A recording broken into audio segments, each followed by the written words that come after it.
안녕하세요. 오늘도 사연 살롱을 찾아주셔서 감사합니다.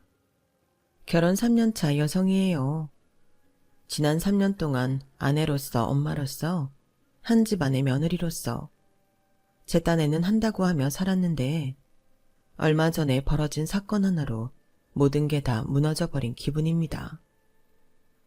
제가 제 손으로 신우이를 교도소에 넣었거든요. 딱 여기까지만 들으면 제 직업이 형사나 변호사 같은 게 아닐까 생각하실지 모르겠지만 제 직업은 평범한 직장인입니다. 그쪽과는 전혀 상관없는 사람이죠. 신우이와 저는 중학교 동창이기도 해요. 학창시절엔 노는 친구들이 달라서 얼굴만 아는 정도였기 때문에 신우이가 어떤 사람인지 사실 잘 몰랐어요. 남편과 결혼 얘기가 나오기 시작하면서 중학교 졸업 후 처음 얼굴을 보게 되었으니까요. 그래서 신우이의 본색에 대해서는 결혼식 날 예식장에 와주었던 중학교 동창으로부터 전해 듣게 되었죠. 세연아, 너 정은이 동생이랑 결혼하는 거였어? 기집애, 진작 말하지. 네 결혼식 날 네 남편 혼주석에 앉은 정은이 보고 얼마나 놀랐는 줄 아니? 이미 결혼식까지 올린 마당에 이런 말하는 거 도움이 안 되겠지만 너 조심해. 정은이 걔 손버릇 안 좋아. 그때는 그래도 내 남편 누나라서 감싸주고 싶은 마음이 컸기에 오히려 친구한테 한 소리 했어요. 야, 어릴 때 좀 그런 거 가지고 사람을 도둑으로 낙인을 찍으면 어떡하니? 철없을 때 그랬는지 몰라도 지금은 전혀 안 그래. 그러니까 앞으로 내 앞에서 정은이 흉 보지 마. 솔직히 그런 말 듣는 거 불편해. 제가 정색을 하며 말하자 친구도 그 후로는 제 앞에서 신우이에 대해 더는 말을 하지 않았어요. 하지만 얼마 지나지 않아 내가 실수를 했다는 걸 알게 되었죠. 결혼할 때 이모가 선물로 해준 티파니 목걸이가 온데간데 없이 사라졌더라고요. 저희 집에는 우리 부부 외에는 아무도 드나들지 않는데 말이죠. 자기야, 혹시 내 티파니 목걸이 못 봤어? 분명히 보석함에 넣어뒀는데 흔적도 없이 사라졌네? 글쎄, 난 못 봤는데. 잘 찾아봐. 목걸이에 발이 달린 것도 아닌데 설마 사라졌겠어? 자기가 어디다 두고 깜빡하는 거겠지. 그때는 제가 실수로 어딘가에 두고 못 찾는 거라고 생각했어요. 그러던 어느 날이었죠. 회사에 출근할 때부터 몸 상태가 좋지 않았던 저는 점심시간 무렵 결국 조퇴를 하게 됐고 집에 돌아와 한숨 자려고 샤워를 하고 있었어요. 그런데 한참 씻고 있을 무렵 욕실 문이 벌컥 열린 거예요. 우리 집 현관 비밀번호를 아는 사람은 저 외에 남편밖에 없기 때문에 남편이 일찍 돌아왔나 생각했죠. 그래서 옷도 벗은 채 샤워 커튼을 열어 젖혔는데 글쎄 신우이가 욕실 문틈으로 고개를 빼꼼히 내밀고 있지 뭐예요. 엄마야, 정은아, 네가 이 시간에 우리 집에 웬일이니? 아니 곧 현관문은 어떻게 열고 들어왔어? 그러자 신우이가 대수롭지 않다는 듯 그러는 거예요. 어떻게 열고 오긴 비밀번호 누르고 들어왔지. 비번 내 동생 생일이던데? 야, 근데 너야말로 이 시간에 왜 집에 있냐? 너 설마 회사 잘렸어? 아니, 집주인이 이 시간이든 저 시간이든 집에 있는 게 뭐가 이상해요? 외부인인 자기가 우리 집에 있는 게 이상하죠. 할 말은 많았지만 너무도 태어난 신우의 태도를 보니 오히려 내가 과민 반응을 하는 사람처럼 보일 것 같아서 일단 씻고 얘기하자고 했어요. 그렇게 찜찜한 마음으로 샤워를 마치고 나왔더니 신우이가 마치 자기 집에서 행동하는 것처럼 멋대로 냉장고에서 주스를 꺼내 마시고 있더라고요. 제가 그 모습을 빤히 쳐다봤더니 대뜸 그러는 거예요. 왜? 내가 주스 좀 꺼내 먹었다고 기분 나빠서 그러는 거야? 야, 이깟 주스가 얼마나 한다고 그러냐? 너 보기보다 쫌팽이구나. 집도 잘 사는 애가 완전 실망이야. 그런 게 아니라 지금 네 태도가 이상하잖아. 남의 집에 멋대로 들어온 것도 그렇고 아무리 동생네라고는 해도 엄연히 집주인이 있는데 네 멋대로 냉장고까지 뒤지는 거 내가 어떻게 받아들여야 할지 모르겠다. 남의 집? 야, 너 말 다 했냐? 여긴 네 집이기도 하지만 내 동생 집이기도 해. 설마 너 결혼할 때 니네 친정에서 이 집 해줬다고 그거 생색내고 싶어서 그러는 거야? 와, 홀딱 깬다 진짜. 평소에도 너 내 동생한테 이런 식으로 대하니? 집주인 행세하며 내 동생 기죽이냐고. 똑똑히 들어. 난 딴 건 다 참아도 내 동생 무시하는 건 절대 못 참아. 아무리 니네 집이 잘 살아도 그렇지. 내 동생한테 막대하는 건 눈 뜨고 못 본다고.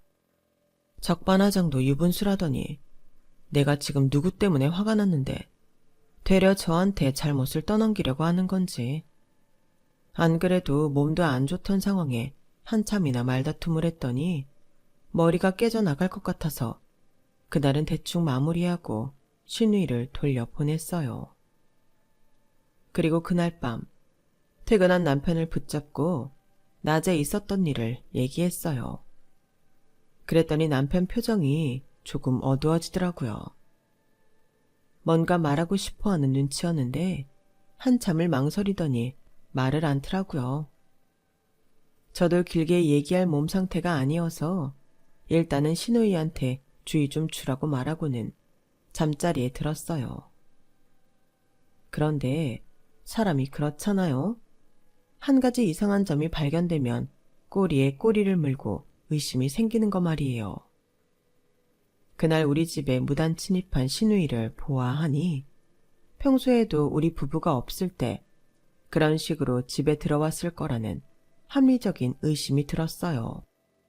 그리고 사라진 제 티파니 목걸이도 제 부주의가 아닌 신우이 짓일지도 모른다는 의심까지 이어졌죠. 그래서 일전에 저한테 신우이에 대해 안 좋게 얘기했던 친구한테 전화해 신우이에 대해서 물어봤어요. 언제는 내 앞에서 그런 소리 말라고 하더니 직접 전화까지 걸어 신우이 얘기를 묻는 걸 보고 친구는 뭔 일이 있구나 싶었는지 기다렸다는 듯 얘기를 풀어놓더군요. 걔 학교 다닐 때도 손버릇 안 좋기로 유명했어. 걔가 있는 밤마다 매번 돈이랑 휴대폰, 심지어 옷까지 없어져서 난리 났었잖아. 매번 자기가 안 그랬다고 딱 잡아떼더니 한 번은 지도 깜빡하고 지가 훔친 옷을 학원에 입고 온 거 있지. 그게 한국에 안 들어오는 브랜드여서 딱 걸렸잖아. 그런데도 끝까지 시치미를 떼는데 걔 정말 장난 아니었다. 너는 우리랑 같은 학교를 안 다녀서 잘 모르겠지만 나랑 민주는 고등학교도 정은이랑 같이 다녔잖아. 고등학교 때도 걔가 도둑질해서 전교가 발칵 뒤집어졌었어. 딴 사람도 아니고 선생님 시계를 훔쳤었거든. 걔네 아빠가 학교에 와서 빌고 난리도 아니었다니까. 근데 그 시계가 그 선생님 예물 시계라서 가격이 꽤 됐었거든. 그때 꼼짝없이 경찰이 넘어갈 뻔했는데 하필 그때 정은이네 엄마가 돌아가셨잖아. 그래서 선생님이 불쌍하다고 산처해 주셨지 뭐. 야, 바늘도둑이 소도둑 된다고 고등학생 때 수백만 원짜리 시계까지 훔쳤던 앤데 지금은 오죽하겠니? 근데 너도 뭐 없어진 거 있어? 나한테 신우이 흉보 좀 말라고 하더니 먼저 전화해서 묻는 건 너도 무슨 일이 있으니까 그런 거 아니야. 뭔데? 걔가 뭘 훔쳐간 건데? 아직 심증만 있을 뿐인데 이모가 해준 티파니 목걸이가 없어졌어. 근데 웃긴 건 우리 부부가 회사에 간 사이 정은이가 우리 집에 드나들었던 것 같다는 거야. 남편도 나도 현관 비번을 알려준 적 없는데 하루는 지가 직접 열고 집에 들어왔더라고. 증거도 없으니 몰아세울 수도 없고 그렇다고 모른 척 하자니 자꾸 의심이 들고 나 정말 미치겠다니까. 야, 그거 빼박이야. 와, 정은이 걔 정말 웃기는 애다. 다른 사람도 아니고 올케 물건까지 손을 대냐? 그러지 말고 집에 몰카 설치하는 건 어때? 요즘은 애완견 카메라도 있고 딱히 불법적으로 하지 않아도 마음만 먹으면 할 수 있잖아. 네 남편이 뭐라고 하면 도둑들까봐 설치했다고 잡았대. 친구 말을 듣고 보니 좋은 생각 같았어요. 그래서 남편한테는 따로 말 않고 집안 곳곳에 눈에 안 띄는 자리마다 카메라를 설치했어요. 집 밖에서도 휴대폰으로 방향 설정까지 할 수 있어서 편리하고 좋더라고요. 그렇게 한 달여가 지난 어느 날, 그동안 별일이 없길래 몰카 영상을 살피지 않았는데 그날따라 한번 켜보고 싶더라고요. 그런데 왜 가끔 그런 촉이 있잖아요. 그런데 마침 그때 신우이가 저희 집에 들어와 있는 모습이 잡힌 거예요. 자연스럽게 드레스룸에 들어가 제 옷들을 입어보고 장신구들도 몸에 걸쳐보더라고요. 그리고는 그 중에 하나인 귀걸이를 자연스럽게 자기 백에 담아가는 거 있죠. 와, 손동작이 어찌나 능숙하고 자연스럽던지 한두 번 해본 솜씨가 아닌 것 같았어요. 그래서 그 주 주말에 남편과 함께 시댁에 찾아가 일부러 신우이한테 친한 척 들이댔어요. 방심하게 만들려고요. 그리고는 신우이가 화장실에 간 사이 신우이 방에 들어가 방을 뒤져댔죠. 시작은 혹시나 하는 마음이었지만 결과를 보니 세상에. 신우이 옷장과 서랍 곳곳에 제 티파니 목걸이부터 일전에 훔쳐간 귀걸이, 거기다 제가 그간 없어졌는지 눈치채지 못했던 백과 옷들이 잔뜩 있지 뭐예요. 화장실에서 나온 신우이는 제가 자기 방을 뒤지고 있는 걸 보고는 빽 하고 소리를 질렀어요. 야, 너 지금 뭐 하는 짓이야? 누구 맘대로 내 방을 뒤져? 누가 보면 제가 못할 짓이라도 한 것 같더군요. 홍정은, 네가 지금 해야 할 말은 그게 아닐 텐데? 이거 어떻게 된 거야? 내 옷이랑 백, 귀금속들이 왜 네 방에 있어? 난 이거 너한테 준 기억이 없는데? 말해봐, 이 기집애야. 제가 소리를 지르자 남편이 신우이 방으로 달려왔어요. 저는 보란듯이 남편 앞에서 신우이가 한 짓을 까발렸죠. 그랬더니 어땠는지 아세요? 남편이 제 팔을 끌고는 집 밖으로 데리고 나가는 거예요. 그리고는 누가 들을까봐 소리까지 죽여 그러더군요. 안 그래도 당신 목걸이 없어졌다고 했을 때 진작 말하려고 했는데 실은 우리 누나 도벽이 있어. 생리 때만 되면 자기도 모르게 그렇게 된대. 도벽 고치려고 병원에도 다녀보고 심리치료도 했는데 아직 안 고쳐졌나 봐. 그런데 자기야, 우리 아버지는 이제 다 나은 줄 알고 계셔. 누나가 고등학생 때 도벽 때문에 크게 사고를 쳤거든. 그 충격으로 엄마까지 세상 떠나시고 아빠랑 누나 사이가 정말 안 좋았어. 아직도 관계가 완전히 회복된 건 아니지만 그래도 많이 좋아진 편이거든. 그런데 누나가 자기 물건에 손댄 거 아시면 이젠 정말 두 사람 관계는 끝나는 거라고. 정말 미안한데 당신이 한 번만 조용히 넘어가 주면 안 될까? 내가 누나한테는 알아듣게 잘 말할게. 아니, 앞으로는 절대 우리 집에 얼씬도 못하게 할게. 제발 부탁해. 지금까지 남편과 연애하고 결혼까지 하는 동안 이런 모습은 처음이었어요. 잔뜩 겁을 먹은 눈동자에 입술까지 파르르 떨고 있었거든요. 누나 때문에 엄마까지 잃고 그로 인해 가족끼리 사이도 멀어졌으니 그동안 말은 안 했어도 얼마나 혼자 소가리를 했겠어요. 그 마음을 모르는 게 아니라서 저도 더는 고집을 부릴 수 없더라고요.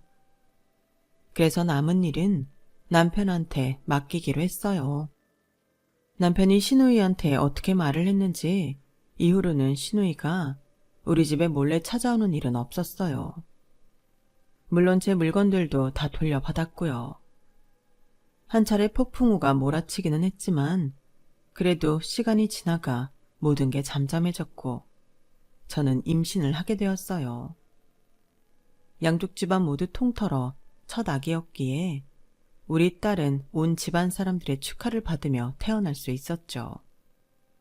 특히 몇 년째 암투병 중이던 친정엄마는 다른 사람들보다 더 기뻐하셨어요. 세상에, 너 태어났을 때랑 완전 판박이다. 우리 딸이 아직 애인 줄 알았는데 어느새 아이도 낳고 이제 어엿한 엄마가 됐구나. 우리 손녀를 보니까 너 낳았을 때가 생각난다. 그땐 우리 형편이 많이 안 좋았거든. 네 아빠가 병원비 마련한다고 나가서는 출산하는 순간까지도 돌아오지 않는 거야.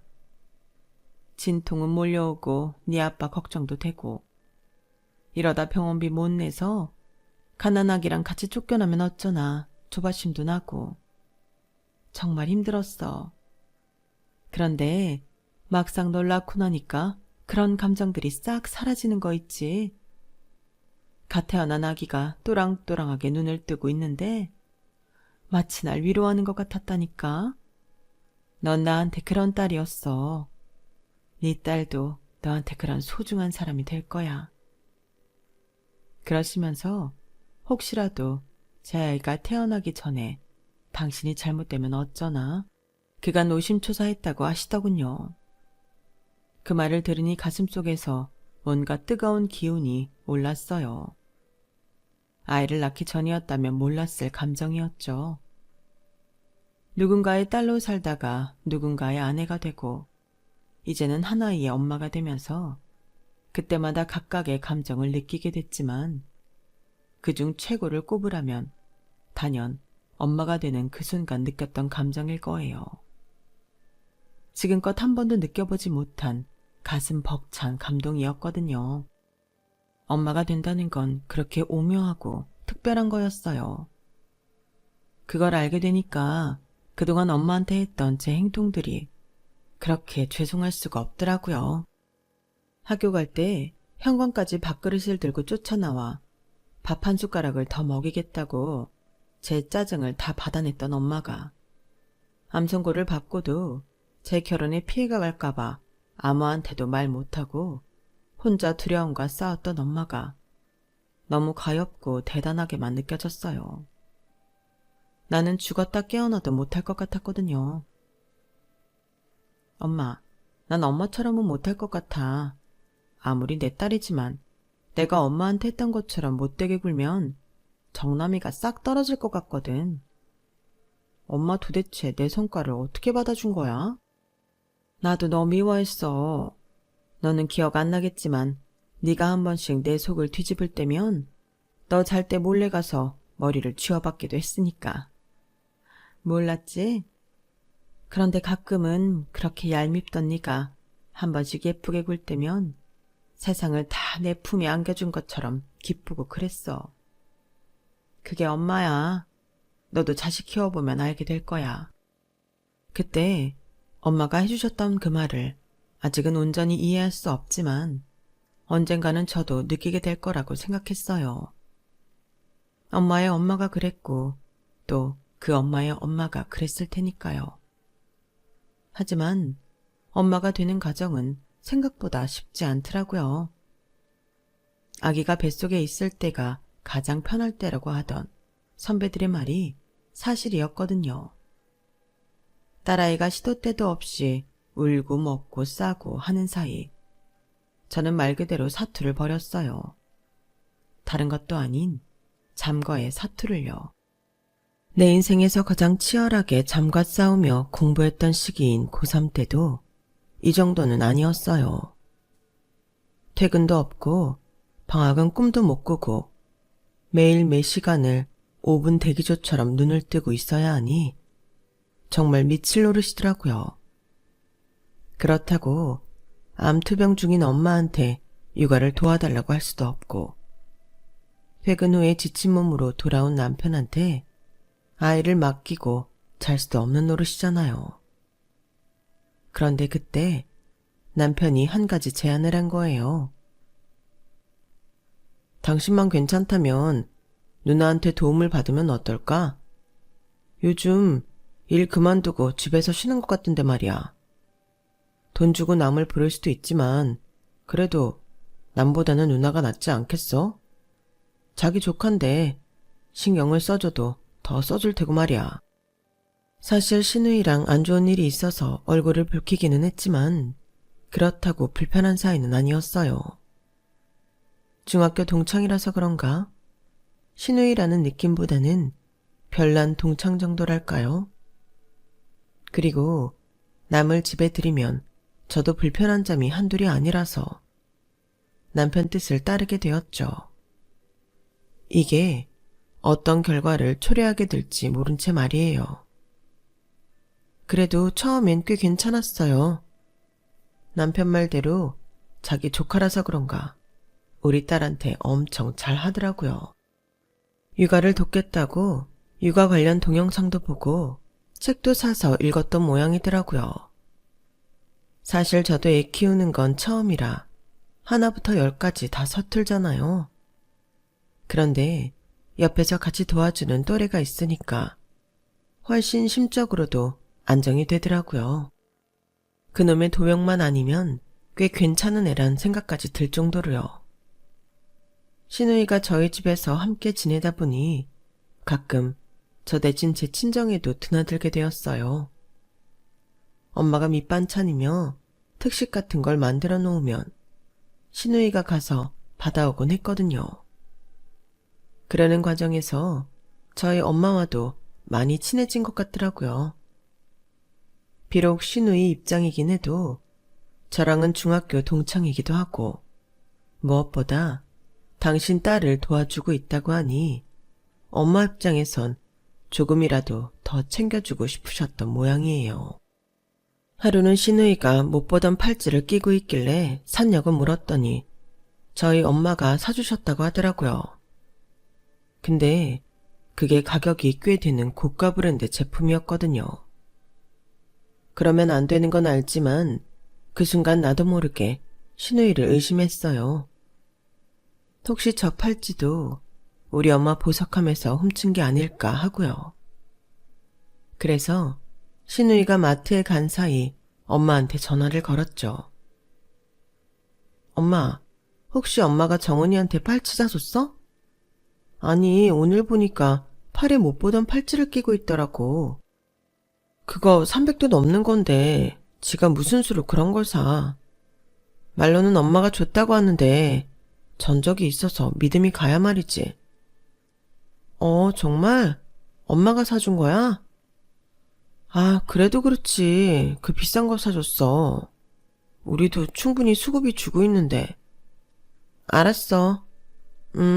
끊어. 그렇게 막 통화를 마치고 휴대폰을 내려놓으려는데 왠지 뒤통수가 따갑더라고요.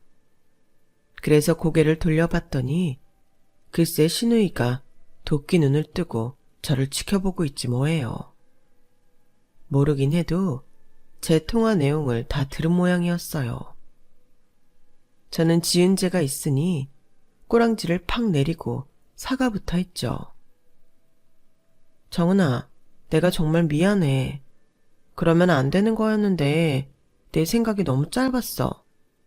많이 화났지? 나라도 화났을 거야. 어떻게 하면 네가 기분이 좀 나아질 수 있을까? 말만 해. 내가 뭐든 다 들어줄 테니까. 그러자 신우이가 그러더라고요. 그래? 뭐든 다 들어줄 거야? 그 말 바꾸기 없기다. 일단 지금은 딱히 생각나는 게 없고 떠오르는 게 생기면 그때 얘기할게.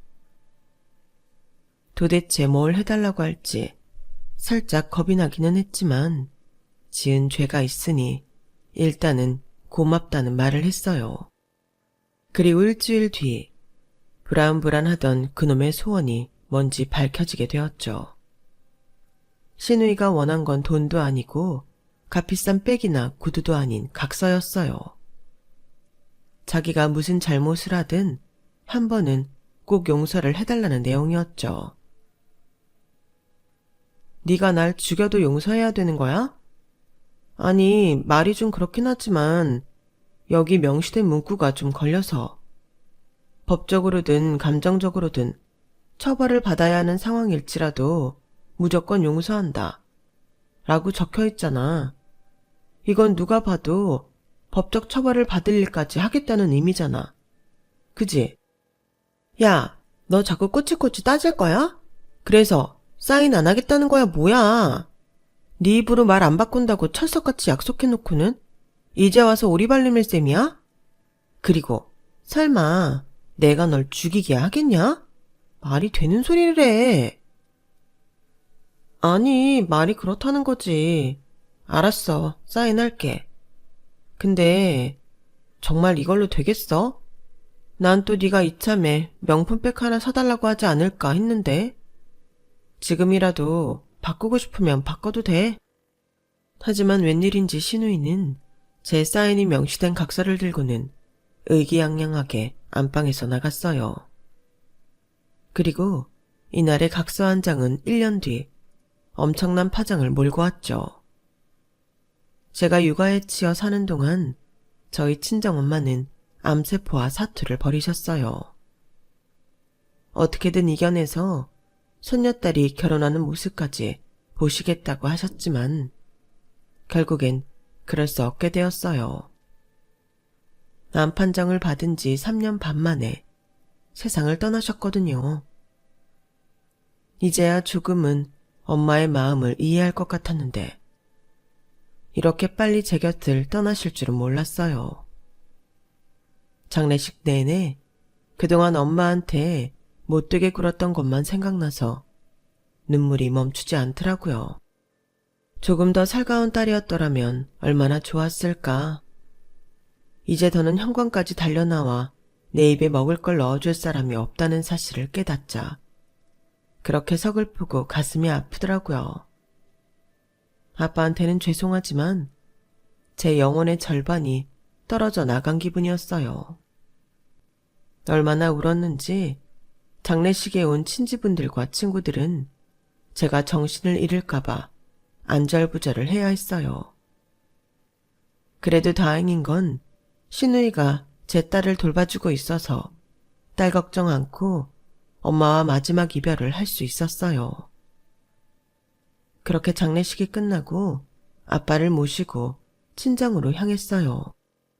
저도 저였지만 이럴 때 아빠 혼자 엄마 흔적으로 가득한 집에 들여보내고 싶지 않았거든요. 그래서 신우이한테 미리 연락을 하고 친정으로 갔던 건데 앞서 집으로 들어가신 아빠가 다시 되돌아 나오시더라고요. 서연아, 들어오지 말고 거기 있어. 홍서방은 경찰에 신고 좀 해주게. 장례 치르는 동안 집에 도둑이 든 모양이야. 이미 빠져나간 건지 아직 집에 있는 건지 모르니까 밖에서 기다리다가 경찰이 도착하면 함께 들어가자고. 황당한 상황에 아빠와 우리 부부는 경찰이 올 때까지 대문 밖에서 기다렸어요. 그리고 먼저 집 안으로 들어간 경찰들이 안전하다는 말을 해준 뒤에야 집 안으로 들어갈 수 있었죠. 거실과 주방, 그리고 아빠 서재는 손이 탄 흔적이 없었는데 엄마가 주로 사용하시던 안방과 드레스룸은 아주 초토화가 된 상태였어요. 심지어 엄마가 아끼는 보석을 넣어둔 거울 뒤 금고도 몽땅 털어갔더라고요. 혹시나 하는 마음에 결혼 전 제가 쓰던 방으로 가봤어요. 그 방에 학생 때 쓰던 귀금속이 아직 남아 있었거든요. 대학에 합격했을 때 엄마가 직접 디자인해서 주문한 반지도 있었기 때문에 방까지 걸어가는 동안 심장이 쿵쾅거리기 시작했어요. 그런데 방문을 연 순간 제발 아니기를 바라던 제 기대는 물거품이 되고 말았죠. 이미 한바탕 쓸고 간 뒤더라고요. 귀금속은 물론 제가 아르바이트를 해서 샀던 가방도 흔적조차 찾을 수 없었어요. 일단 신고 접수를 받은 경찰은 금방 CCTV를 확인한 뒤 연락을 주겠다고 했어요. 사실 그까지 보석들은 그리 아깝지도 않았어요. 다만 엄마의 손때가 묻은 유품들을 도난당했다는 사실에 화가 날 뿐이었죠. 남편과 둘이 어느 정도 정리를 끝내자 아빠가 저희는 집으로 돌아가라고 하셨어요. 예빈이 걱정돼서 안 되겠다. 니들은 집에 가봐라. 사돈 처녀가 봐준다니 안심은 되지만 그래도 엄마가 애를 오래 떼어놓으면 안 좋아. 아빠는 괜찮으니까 어서 가봐. 장례 기간 동안 아주머니도 집에 안 오셔서 먹을 것도 하나도 없는데 어떻게 아빠 혼자 두고 가요? 그러지 말고 그럼 우리 집으로 가세요.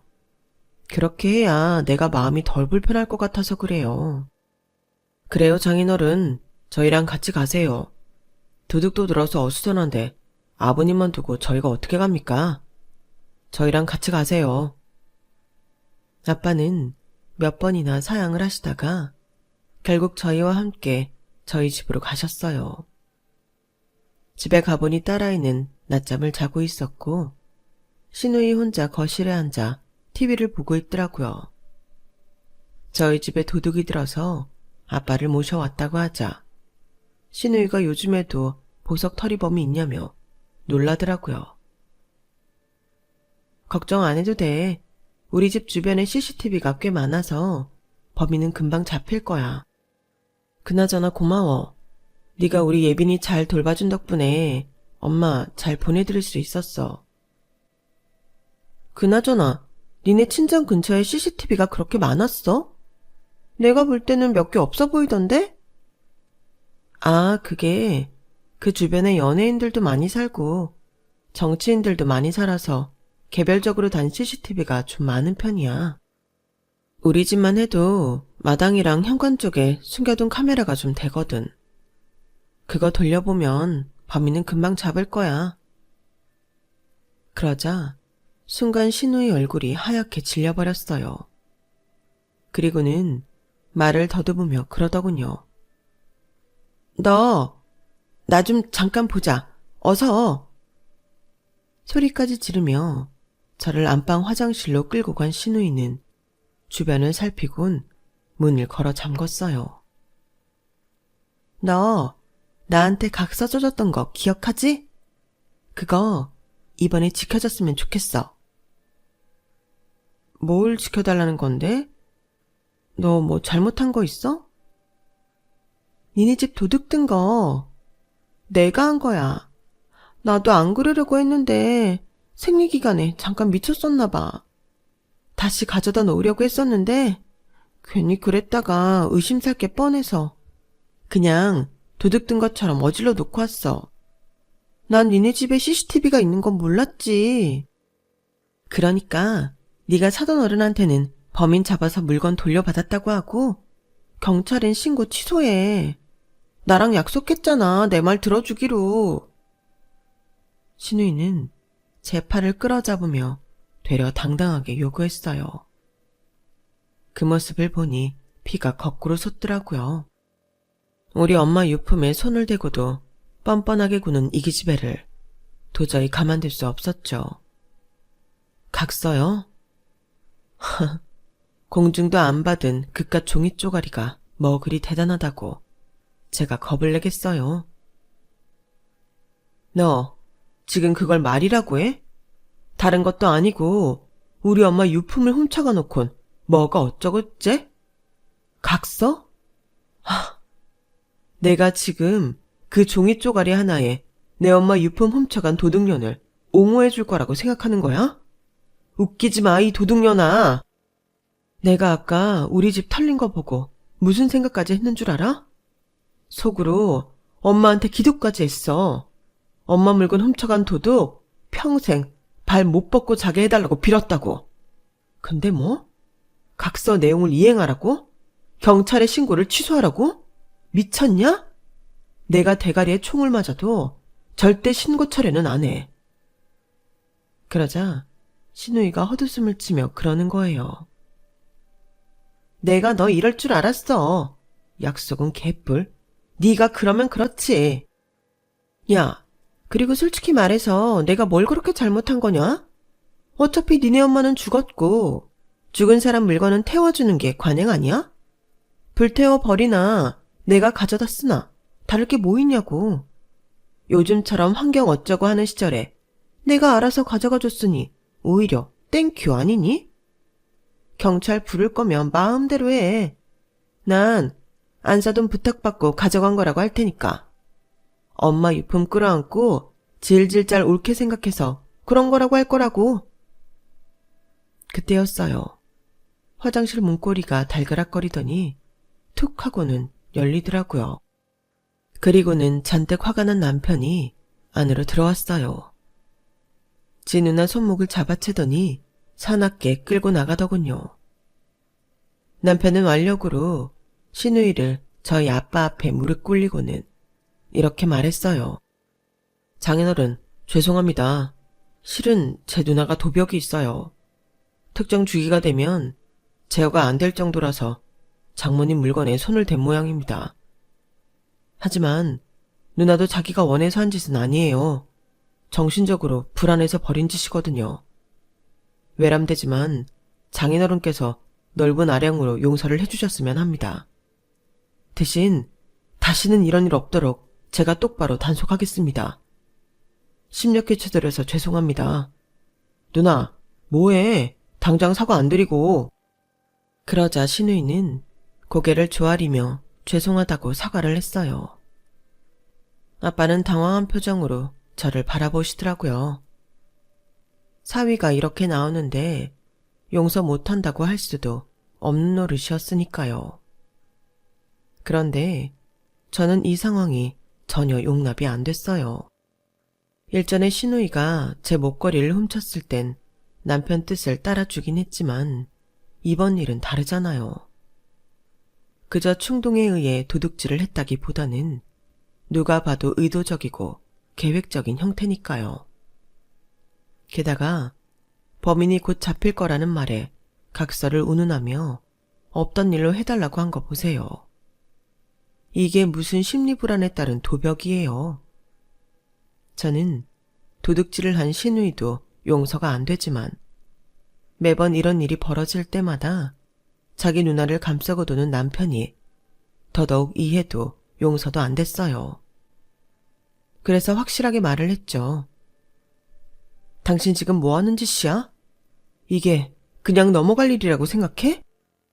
특정 주기마다 생기는 도벽이라고 했지? 당신이 말하는 그 주기는 생리기간을 말하는 걸 테고. 과연 당신 말처럼 그럴까? 야, 홍정은, 너 지금 생리 중이니? 아니지? 그러자 시누이는 죽다 살아난 사람처럼 고개를 끄덕이며 말했어요. 맞아. 나 지금 생리기간 맞아. 내가 이때만 되면 나도 모르게 도벽이 생기거든. 미안해. 서연아. 죄송합니다, 사돈어른. 남매가 쌍으로 쇼를 하는 모습을 보니 기가 막혔어요. 홍정은, 너 생리주기 되려면 2주 정도 남았잖아. 내 말이 틀려? 그럼 지금 나랑 욕실 가서 한번 확인해 볼까? 야, 아무리 내가 잘못하기는 했지만 그렇다고 그런 걸 확인하겠다는 게 말이 되니? 서연이 너 정말 너무한다. 아무렴 내가 안 하는데 한다고 거짓말을 하겠어? 진짜 억울해. 억울한 거 좋아하시네. 야, 내가 네 생리 주기를 어떻게 아는지 알아? 네가 우리 집에서 내 생리대 훔쳐 쓰는 거 내가 확인했기 때문에 아는 거야, 이 도둑년아. 넌 물건만 훔치는 게 아니라 거짓말도 잘하는 모양이다. 네 동생은 그 말에 빈번히 속아주는지 모르겠지만 난 달라. 멍청하게 눈 감고 귀 닫고 그저 피부치라고 무조건 편들 생각부터 하진 않는다고. 네가 아까 그랬지? 어차피 태울 엄마 유품 네가 알아서 훔쳐가 줬으니 좋은 거 아니냐고. 그래서 나도 좋을 일 한번 하려고 한다. 너 같은 애는 가만 놔두면 어차피 절도죄로 감빵 드나들 팔자니까 이참에 내가 미리 감빵 보내줄게. 어때? 굉장히 고맙지? 그리고 당신 정신 좀 차려. 심리적 불안에 따른 도벽? 웃기고 앉아있네. 사실은 당신도 알고 있었잖아. 당신 누나 생리기간 아니어도 습관적으로 도둑질한다는 거. 당신은 그저 일 커지는 게 싫었던 거야. 주변에 자기 누나가 도둑질한다는 거 들킬까봐 대충 가리고 살고 싶었던 것 뿐이라고. 손바닥으로 하늘을 가려. 그게 가능한 일인가? 암튼 정훈이 넌 이참에 죗값 달게 받을 생각이나 해. 당신도 잘 처신해야 할 거야. 앞으로 우리 예빈이 앞에서 당당한 아빠가 되든지 아니면 지금처럼 책임 회피하고 살다가 이혼당할지 잘 판단하고 행동하라고. 난 지금의 당신이라면 절대 받아줄 생각 없으니까.